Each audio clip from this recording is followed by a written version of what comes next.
Quero convidar você que nós possamos abrir as nossas Bíblias na carta de Paulo aos Efésios. Nós iniciamos uma série de mensagens na carta de Paulo aos Efésios.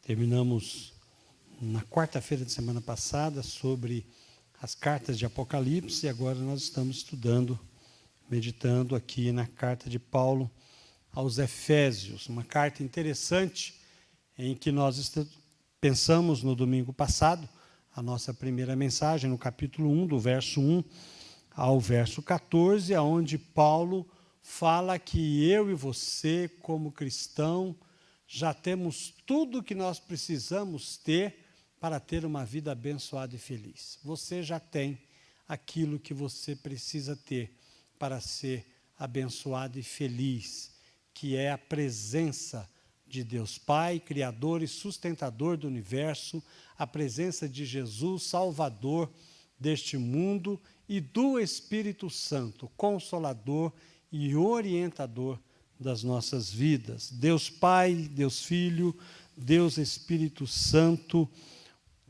um só Deus, uma só essência em três pessoas. Pastor, isso é muito doido de entender, né? Mas se nós tentarmos entender, a gente fica louco. Mas se tentarmos negar, a gente perde a fé. Então nós temos que crer naquilo que o Senhor nos apresenta e como Ele se apresenta a cada um de nós. E Paulo vai prosseguir.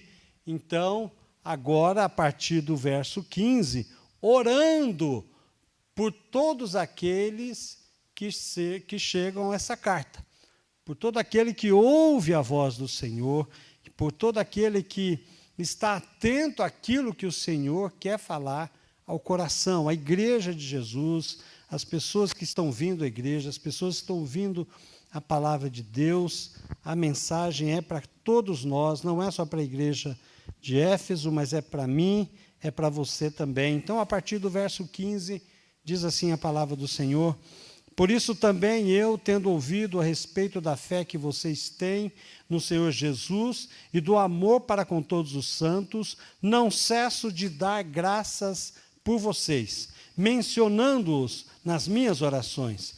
Peço ao Deus de nosso Senhor Jesus Cristo e Pai da glória, que conceda a vocês espírito de sabedoria e de revelação no pleno conhecimento dele.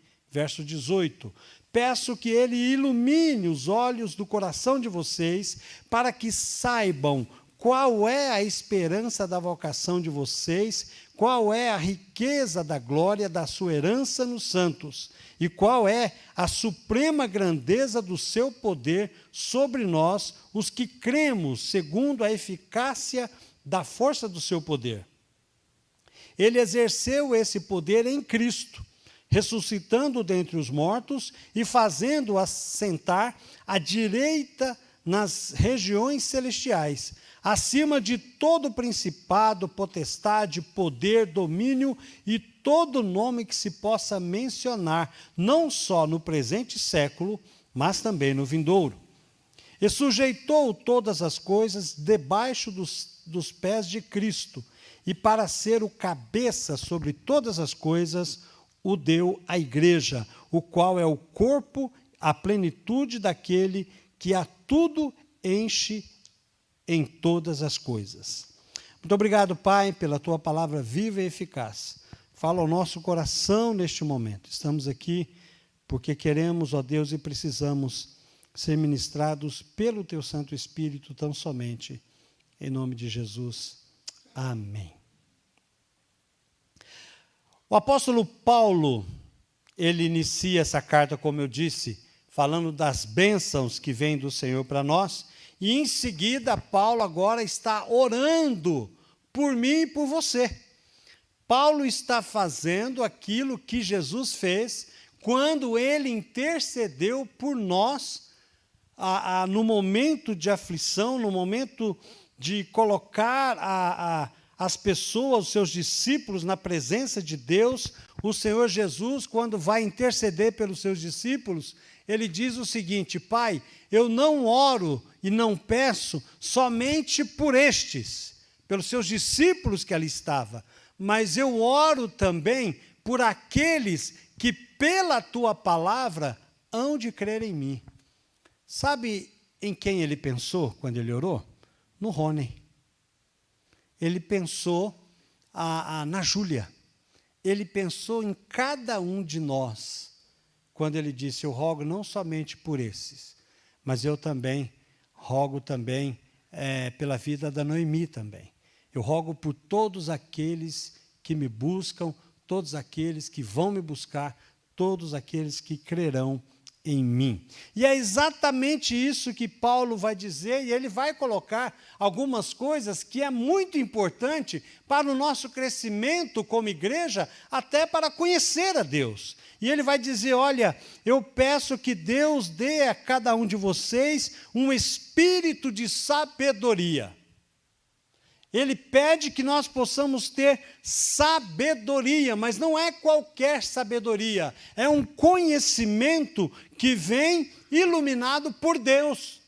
Não é um conhecimento das universidades, de um pós-doutorado, não é um conhecimento de uma área específica, não é você estudar teologia e conhecer teologia, não é só isso, é algo que vai além, é um conhecimento que é iluminado por Deus, porque um conhecimento sem a sabedoria vinda de Deus, ele pode ser aplicada de uma forma incorreta, de uma forma errada.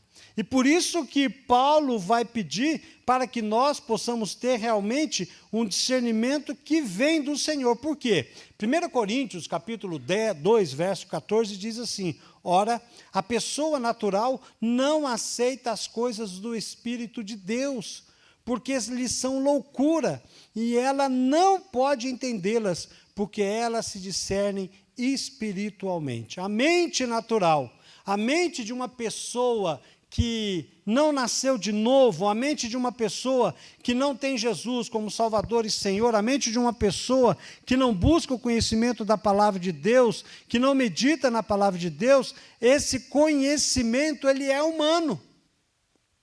E isso é natural no ser humano, natural. Mas no ser humano que recebe Jesus, que agora o Espírito Santo faz morada em seu coração, agora uma pessoa que conhece a Deus, que caminha com Deus, Deus começa então a dar sabedoria a essa pessoa para que ela possa compreender não só as coisas deste mundo, mas começa então a compreender e ter uma visão e olhar as situações com os olhos de Deus. Não é simplesmente olhar a situação e fazer uma avaliação própria, mas é avaliar tudo aquilo que está acontecendo na sua própria vida, na sua própria casa, no mundo ao nosso redor, para que nós possamos então ter discernimento que vem do Senhor. Uma sabedoria para que nós possamos tomar decisões que vão realmente edificar a nossa vida. Dizem que o inteligente aprende com os próprios erros. O sábio aprende com o erro do outro. Ele vê onde o outro errou, fala: não vou por ali, porque ali eu sei que eu vou, como diz na minha terra, eu vou dar com a boca no arame farpado. Então, eu vou seguir por outro caminho. Então, olhando então, e observando aquilo que Paulo nos ensina, eu lembro do pastor Russell Shedd, que ele deu uma entrevista já no finalzinho da sua vida. O pastor Russell Shedd foi um dos maiores teólogos que nós tivemos aqui no Brasil, e já no finalzinho da sua vida, ele deu uma entrevista ao pastor Antônio Mendes, da PIB de Atibaia, e o pastor Antônio Mendes perguntou para ele, ele sofria de uma doença, já idade bastante avançada, e o pastor Mendes perguntou para ele: pastor Russell Shedd, como que o senhor está se sentindo neste momento? E ele falou algo que eu achei muito interessante. Ele disse o seguinte: olha, eu me sinto desmamando deste mundo e me agarrando às coisas de Deus. E ele falou uma outra frase que me impressionou também. Ele falou assim, é uma experiência extraordinária. Só quem tem a sabedoria de Deus é que pode ter um testemunho desse. De saber que na sua caminhada ele vai passar por este momento e a expectativa dele era estar com o Senhor, porque ele tem uma sabedoria e ele consegue ver as coisas deste mundo pela visão de Deus e não pela nossa visão, porque pela nossa visão nós estamos todos perdidos. Pela nossa visão não há perspectiva. Não há perspectiva de mundo, não há perspectiva de governo, não há perspectiva de futuro, não há perspectiva de segurança em nada do que nós fazemos. Mas quando nós olhamos para as coisas do mundo pela visão de Deus, nós começamos a ter uma visão eterna, que é aquilo que Deus quer que cada um de nós tenhamos, a partir do momento em que nós buscamos sabedoria vinda de Deus. Em segundo lugar, ele pede que nós possamos ter um espírito de revelação no pleno conhecimento dele, de Deus. Só o Espírito de Deus pode abrir as nossas mentes, só o Espírito de Deus pode abrir a nossa cabeça para que nós possamos compreender e entender as revelações que vêm da parte de Deus. Por isso que Paulo também vai falar em Colossenses, capítulo 13, o verso 1 e 2, quando ele vai dizer que nós precisamos, uma vez que vocês foram ressuscitados juntamente com Cristo, busquem as coisas lá do alto. Paulo está dizendo que nós devemos buscar a revelação que vem de Deus para nós. Ele está dizendo, onde Cristo vive, assentado à direita de Deus, pensem nas coisas lá do alto e não nas que são aqui da terra. Porque aqui da terra tudo vai passar. Tudo que você tem, nada disso nós vamos levar. Tudo vai passar. A única coisa que nós vamos levar daqui é aquilo que reflete lá no céu, é o conhecimento da palavra de Deus, é a revelação de Deus para que nós possamos ter uma vida abençoada aqui.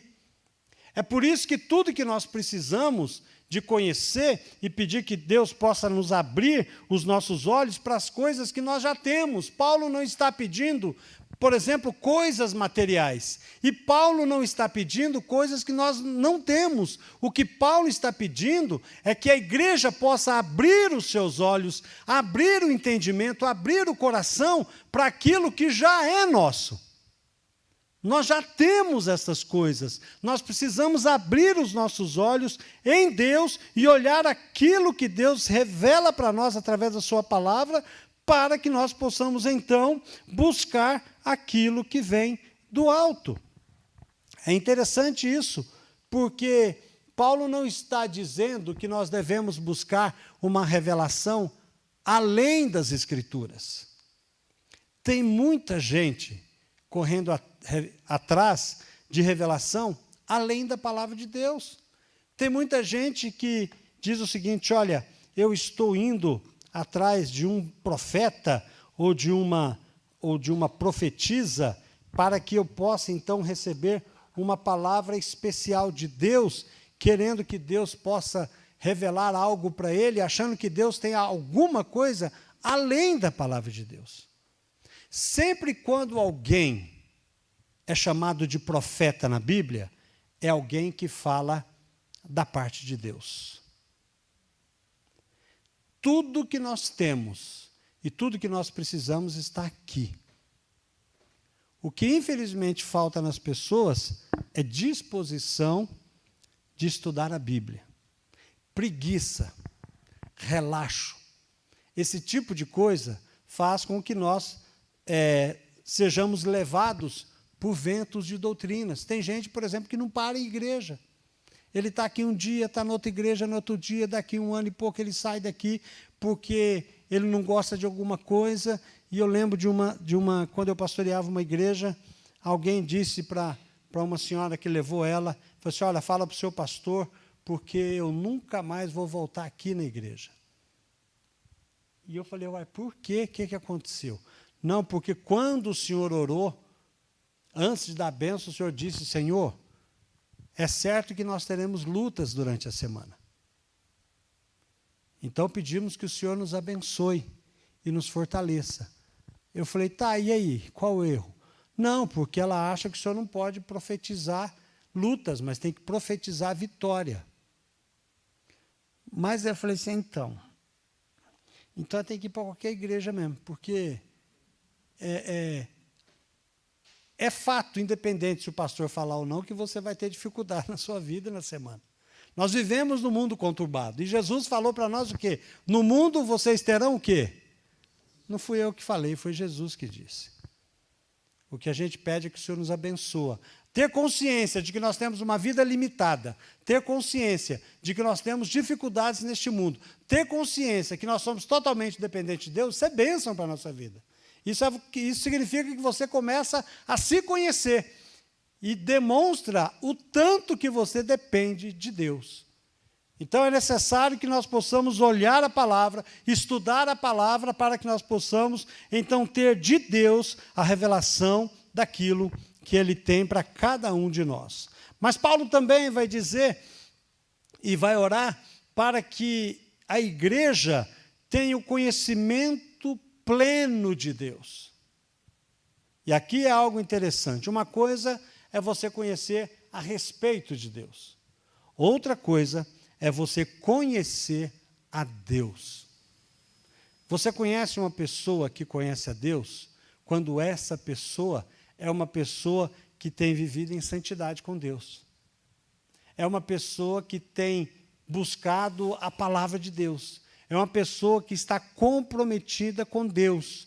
Conhecer a Deus, e é interessante quando Paulo fala isso, porque ele vivia num mundo ali que tinha uma ideia agnóstica, dizendo que Deus não poderia ser conhecido por ninguém. Mas Paulo conhece Deus na pessoa de quem?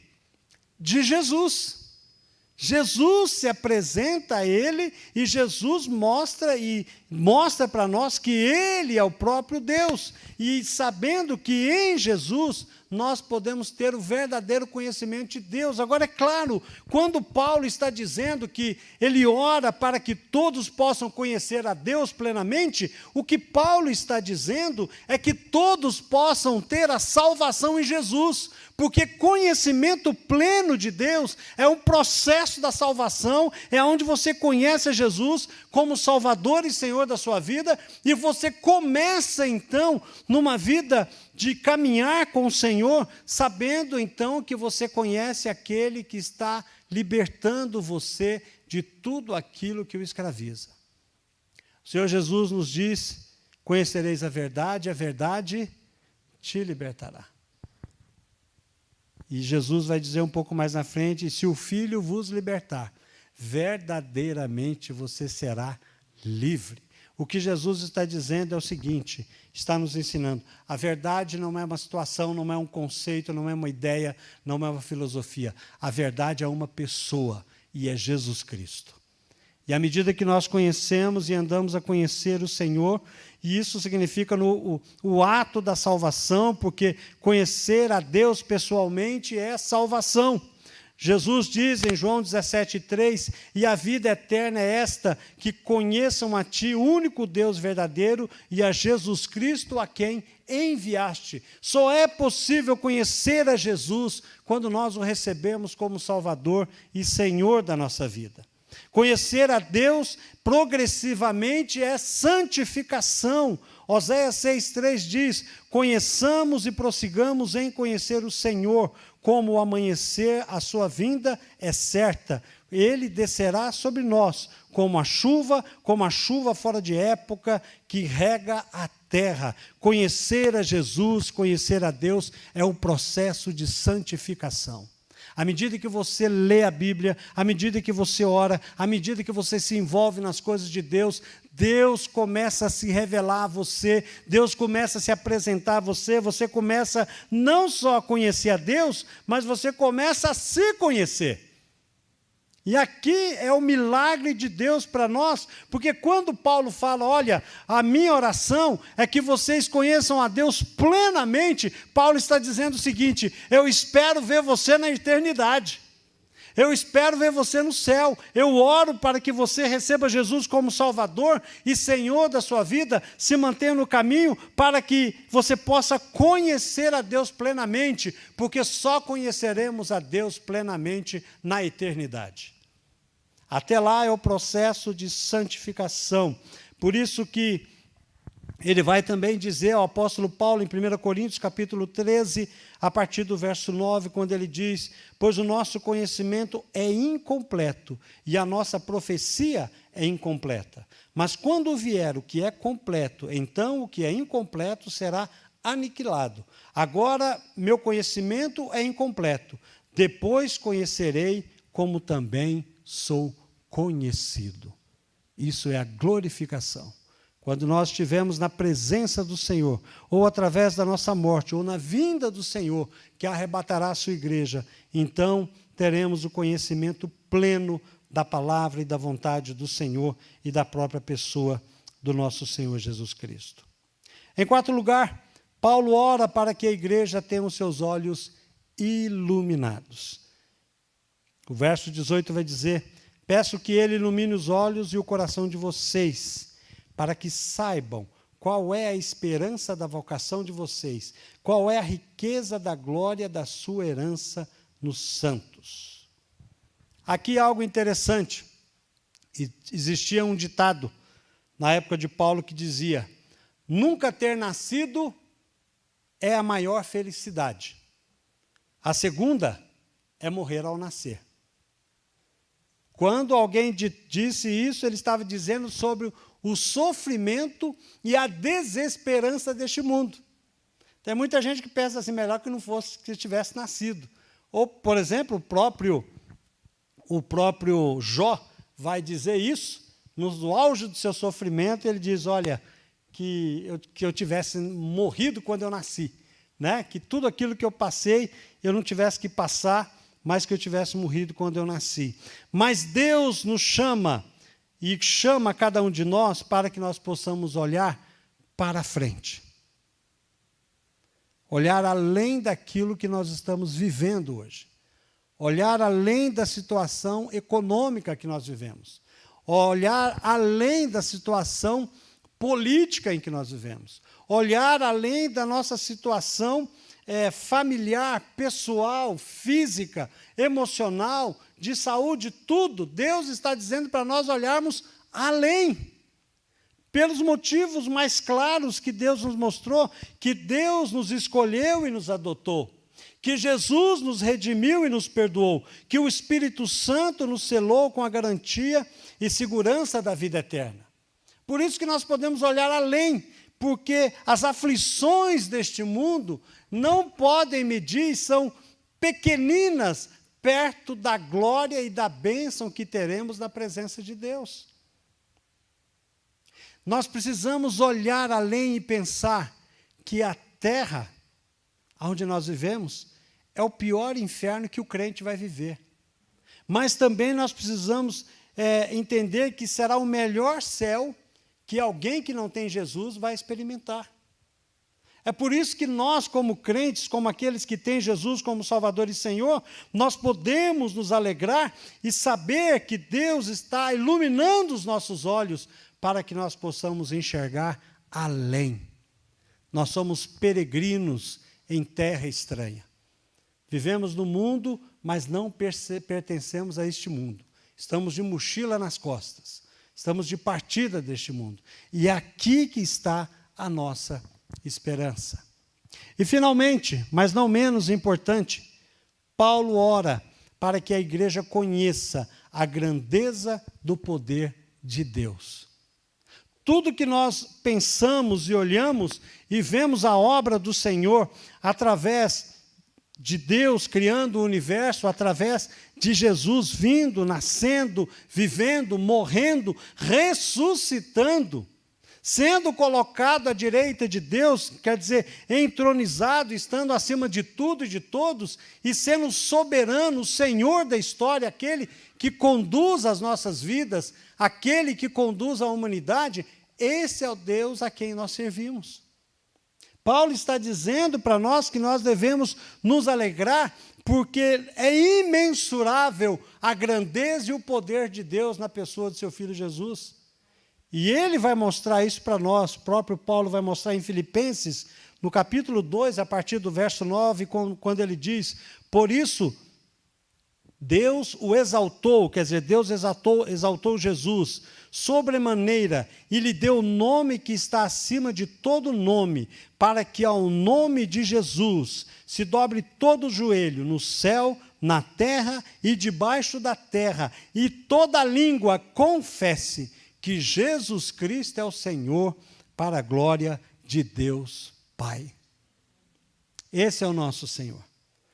Por mais que tenhamos neste mundo rejeições, por mais que tenhamos pessoas que lutam para que o Evangelho seja destruído, por mais que se levantam inimigos na presença do Senhor, lembre-se que naquele dia todo joelho se dobrará e toda língua confessará, homem, mulher, criança, anjos e demônios, e todos confessarão que Jesus Cristo é o Senhor, para a glória de Deus Pai.